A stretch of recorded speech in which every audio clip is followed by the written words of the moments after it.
Pozdravljeni v novem IQ&A-ju 2.0. Današnje vprašanje, na katerega bom odgovarjal, se glasi: v otroštvu sem dobila nepričakovano brco v zadnjico pri pobiranju sliv, ko sem bila v sklonjenem položaju. Oče je bil vinjen, po njegovem pa sem bila prepočasna. Kasneje se mi je pri 13 v ledvenem delu križa naredil kalciniran izrastek, zaradi katerega so me operirali, zamaknila se mi je pa tudi trtica. Prosim za razlago iz IQ vidika. Ko otrok doživi takšen, lahko rečemo, napad starša, dejansko ne doživi oziroma občuti samo bolečino, ampak tudi nemoč. In ker te nemoči ne more urediti z odnosom, oziroma če ne more urediti z odnosom, mora to urejati njegovo telo. In če tako stanje recimo traja več let, kar običajno je pri takih posledicah vedno prisotno, se najprej zaradi tega urejanja in togosti, ki je povezana s to nemočjo, spremeni funkcija, kasneje pa tudi struktura, kot sem to že večkrat obrazložil, da IQ gleda, da sta struktura in funkcija vedno medsebojno povezani. In tak dogodek je iz IQ pogleda dejansko pomemben, ker otrok ne doživi samo fizičnega udarca, čeprav seveda je tudi ta ima svoj vpliv, ampak doživi v resnici tudi razpad nekega osnovnega reda, ker starš bi moral biti vir zaščite in varnosti, dejansko pa postane vir nevarnosti. In za otroka kot celoto je to v bistvu zelo močen pretres. In ko delam z ljudmi, opažam, da pri takem dogodku, ki ni tako redek, kot bi se mogoče komu zdelo, dejansko ni toliko pomembno, koliko sile je šlo skozi, v tem primeru recimo čevelj iz telesa starša v telo otroka, ampak je dejansko glavni problem v tem, da je oče bil sploh sposoben takega vedenja, zato ker brca otroku ne pove samo, da ga to boli, ampak tudi, da ni varen, da ni spoštovan, da ni razumljen in da odrasel, katerega glavna funkcija je, da skrbi za njega in ga varuje in tudi nadzira, izgublja nadzor nad sabo, kar pa ga seveda naredi nevarnega in to vpliva na avtonomen živčen sistem otroka, potem pa preko njega vpliva na vse ostalo v otroku. Težava je še drugje, če se to zgodi odrasli osebi, ima relativno veliko ali pa visoko možnost, da odide ali pa da se postavi nazaj, da se brani, kar pomeni, da je vpliv brce na telo otroka drugačno, ker ga dejansko paralizira. In ker otrok iz tega stanja dejansko ne more oditi, ne more uiti, ne more postaviti mej, ne more vrniti udarca in tudi s svojim razumom ne more urediti odnosa, ker pač še temu ni dorasel. In potem lahko edini, ki nekaj lahko naredi v takem stanju, je otrokovo telo. In ustvari običajno zamrznitev, v tem primeru recimo pride do močne napetosti v spodnjem delu trupa, na področju medenice, na področju stegen, kar pa seveda potem vpliva na dihanje, ki v takem primeru postane bolj plitko, hitrejše.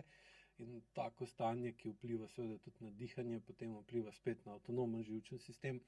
ker če oseba zaradi teh zakrčenosti diha hitreje in bolj plitko,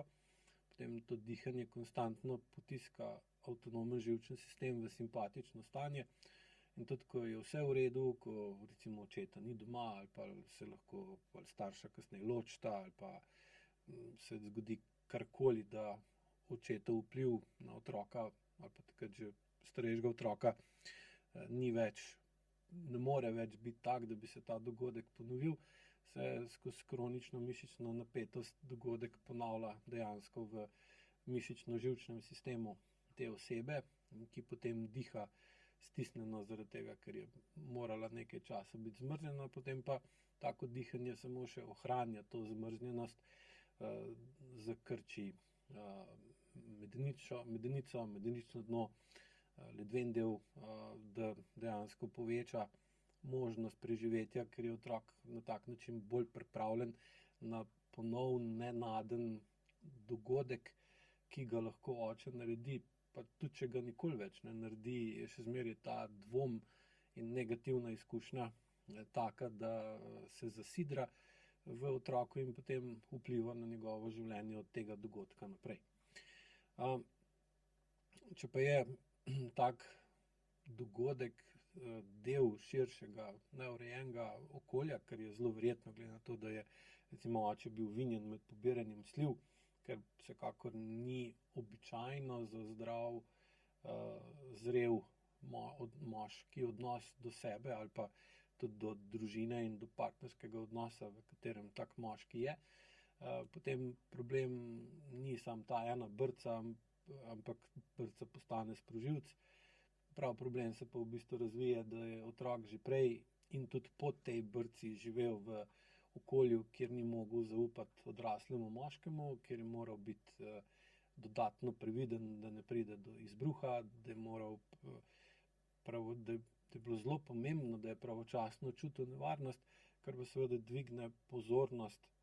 celotnega telesa, in če je ta dvignjena pozornost kronična, se potem postopoma prenese tudi na podzavestno raven in je taka oseba tudi podzavestno, ko niti ne razmišlja o tem in se tega niti ne zaveda, nadpovprečno pozorna in se pretirano odzove na različne dogodke v življenju, tudi če so te dogodki samo občasni. In logično je, da se potem zaradi spremembe delovanja živčnega sistema, ki je v bolj alertnem stanju, tudi telo prilagodi tem razmeram, ki jih ni mogel spremeniti. Seveda je tukaj tudi pomembna vloga mame, ker je otrok, ki živi v taki družini, običajno živi tudi v partnerskem odnosu, in potem tudi mati, če živijo ob takem moškem, ki je nepredvidljiv in lahko naredi to, da brcne lastno hčer, potem tudi ona ne more zaupati takem moškem in živi ob njem v strahu, napetosti, pretiranem prilagajanju, ki je običajno traja še dlje kot pri hčeri, hkrati pa seveda iz maminega telesa in maminega živčnega sistema hčerka prevzema njeno vedenje kot referenco, zato da je pač tako vedenje smiselno, uporabno in očitno tudi deluje, glede na to, da mati še zmeraj živi s tem moškim, kljub temu, da je takšen. Tako da se pa tudi hčerka iz materinega telesa in njenega živčnega sistema uči, kakšna naj bo ženska, če želi preživeti v takšnem okolju, in potem seveda se te dogodki in vplivi začnejo povečevati in postajajo bolj kompleksni, bolj globoki, in seveda potem je lahko tak dogodek, ki ga opisuje gledalka, dejansko samo eden od dogodkov, ki pa izhaja iz dolgotrajnega telesnega učenja, tako očeta, ki pač ni znal najti boljše rešitve za svojo napetost, in da bi energijo svojega telesa, ki jo je imel ustvarjeno zato, da uredi tisto, kar ga moti, ovira, ogroža ali omejuje, usmeril recimo v zadnjico hčerke, ker je bil mnenja, da je prepočasna, čeprav bi tukaj verjetno, če bi se pogovarjal malo dlje, opazil in tudi dobil potrditve, da je bil pa oče lahko prepočasen, premalo aktiven, premalo asertiven, premalo ambiciozen ali pa premalo odločen, da je bil prepočasen, da bi uredil stvari, ki bi jih moral urediti, in je potem seveda to jezo, nezadovoljstvo nad lastno nemočjo in neurejenostjo, nedodelanostjo prenesel, projiciral na telo od hčere, verjetno predtem pa tudi na telo in tudi na funkcijo žene oziroma mame od te gospe, ki postavlja vprašanje. In ko tako stanje traja več let, se logično spremeni funkcija telesa, in ker v AIQ velja osnovno pravilo, da dlje časa popačena funkcija vodi tudi v spremembo strukture in popačitev strukture, je lahko seveda tukaj vidimo razlog za to, da se taka struktura v spodnjem delu hrbtenice ustvarila, kar je pa še posebej izrazito, in to velikokrat vidim pri svojem delu pri otrocih ali pa najstnikih, ker takrat telo raste, hormoni so zelo aktivni, mišice dobivajo vedno več moči, kosti se hitro prilagajajo obremenitvi, in če ima v tem obdobju razvoja oseba zakrčen ledven del, medenico, spodnji del trupa v kronični asimetriji ali pa pretirani zaščitni napetosti, se seveda telo po strukturi začne temu prilagajati. Predvsem tudi zaradi tega, ker je treba, ne smemo pozabiti, da sta kost in sklep živa mehanizma, ki se prilagajata in morata prilagajati pogosti in dolgotrajni obremenitvi. Tako da je iz AIQ vidika povsem smiselno razmišljati, da tak dogodek ni ostal samo neka psihična rana ali pa spomin, čeprav lahko mogoče ustvarimo, ko pomislimo na njega, pa rečemo, kaj pa češ, kar je bilo, ampak se je dejansko prenesel najprej v mišični tonus, potem v dihanje, potem pa v spremembo drže in posledično v ledven del, medenično dno, in vplival in določil celoten, lahko rečemo, način organizacije spodnjega dela telesa. Seveda je pa tukaj pomembno poudariti, da še enkrat, da ni možno reči, da je samo ta ena brca neposredno povzročila ta kalciniran izrastek, ker je to nerealno in tudi preozko. Definitivno pa bi rekel, da je bila sprožilec v nekem, recimo, širšem polju kronične stiske nemoči in telesne prilagoditve, ki je verjetno obstajala že več generacij pred to gospo, že pri njeni mami in verjetno še pri njeni babici ali pa še nazaj naprej. In seveda je pri takih vprašanjih medicinski pogled enako pomemben, ker je treba, sploh če je zraven prisotna še borelioza ali pa kak drug telesen dejavnik, gledati ta izrastek tudi iz področja medicine. AIQ pa tu doda vprašanje, v kakšnem telesnem in čustvenem stanju je moral ta otrok ali pa kasneje mladostnica živeti, da je ta spodnji del telesa dovolj dolgo nosil tako močan pritisk, da je prišlo do sprememb strukture, ki se potem pa seveda tudi medicinsko vidi in obravnava. Tako da, če to povzamem in pogledam iz AIQ vidika, je dejansko tako, da ne začnemo pri izrastku, ker dojemamo to kot posledico, ne kot vzrok. In ko iščemo vzrok, gremo pa v funkcijo, torej kako se telo drži, kako oseba diha, kakšen odnos do strahu, koliko zna zadržati ali pa uporabiti bes, jezo, gnev in ostala agresivna čustva, kako zavestno in podzavestno varuje medenico in katere vse naloge je njen ledven del hrbta prevzel, čeprav bi te naloge moral urejati njen odnos do sebe in odnos do drugih oziroma medsebojni odnosi, ki jih ima z drugimi ljudmi. In to je pač povezano s tem, kako AIQ razume kronično bolečino in bolezen,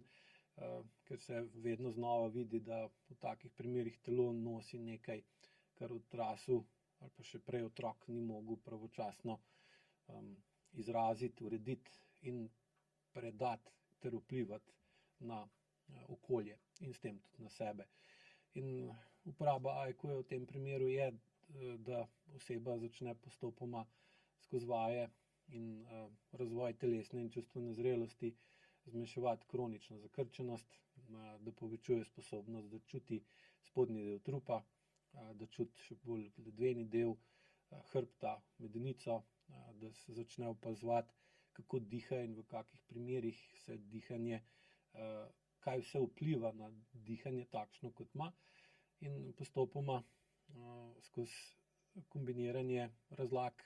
in vplivov vaj ter spoznanj, ki jih ima oseba skozi vaje in razlage, razviti dovolj visoko čustveno zrelost, da lahko tisto, kar je bilo včasih premočno, pa je bilo moralo biti potlačeno vanjo, potem vedno bolj lahko zavestno prenese